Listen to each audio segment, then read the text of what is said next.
आई भैया, आज कई दिन से यूपी में केहू पूछता कि यूपी में का बा, यूपी में का बा। तो लो हम बतावतानी कि यूपी में का बा, सुन लो। बाबा के दरबार बा, सुखी समाज बा।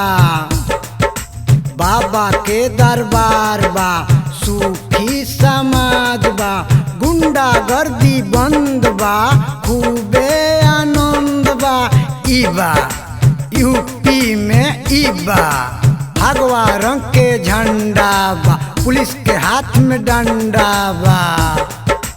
इबा भगवा रंग के झंडा बा, पुलिस के हाथ में डंडा बा। इबा बंद भइल दंगा बा, अपराधी ठंडा बा। इबा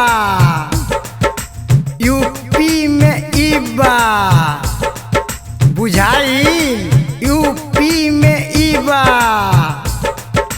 मेट्रो वाला रेल बा, अपराधीन के जेल बा। इबा मेट्रो वाला रेल बा, अपराधीन के जेल बा। माफियन के ना गुजर बा, बाबा के बुलडोजर बा। बुझाइल यूपी में इबा, यूपी में इबा। और सुन ला, बड़ा चिल्ला तड़ू की यूपी में का बा। तला सुना, औरत के सम्मान बा, पक्का मकान बा। इबा औरत के सम्मान बा, पक्का मकान बा। खाता में पैसा आवेला, चोर नहीं पावेला। इबा यूपी में इबा बुझाइल कि ना, यूपी में इबा। और बताई का बा, तो सुना। एम्स एयरपोर्ट बा, सुंदर सुंदर रोड बा। एम्स एयरपोर्ट बा, सुंदर सुंदर रोड बा। रामलला के झांकी बा, यहाँ मथुरा काशी बा।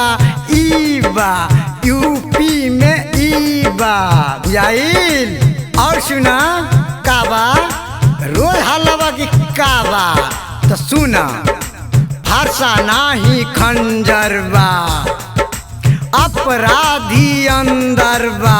बुझाता, फरसा नाही खंजर बा, अपराधी अंदर बा। राशन भारत बा, यूपी में जो जो गुंडा खादे रात बा।